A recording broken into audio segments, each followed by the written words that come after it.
Le patrimoine immatériel est également concerné par ces questions de restitution ou bien par des processus, n'est-ce pas, de captation patrimoniale qu'il y a eu en période coloniale. Et le patrimoine immatériel ici a trait, par exemple, aux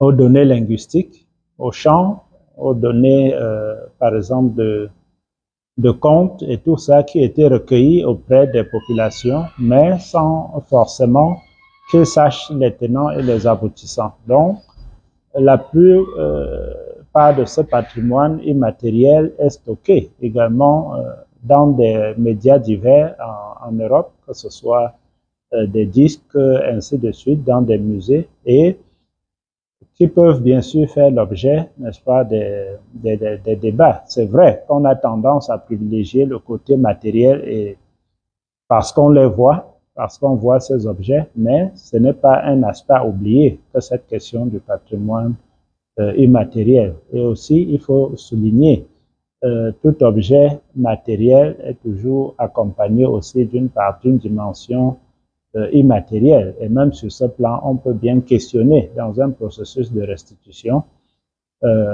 tout ce qui va avec pour voir ce qui a été perdu, n'est-ce pas, dans ces processus de translocation forcée.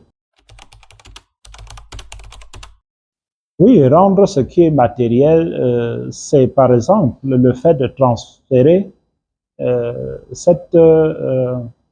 tout ce qui a été enregistré, ou tout au moins ce qu'il en reste, c'est-à-dire des recueils de devinettes, des recueils de chants, des recueils de danse qui ont été enregistrés, n'est-ce pas, à l'époque, et qui peuvent aujourd'hui permettre de documenter cette époque passée.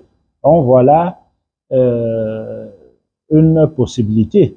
Et l'autre possibilité, c'est aussi s'engager, n'est-ce pas, dans des recherches approfondies, au cas où on n'aurait peut-être pas des éléments, des outils pour lire encore tout ce qui a été enregistré.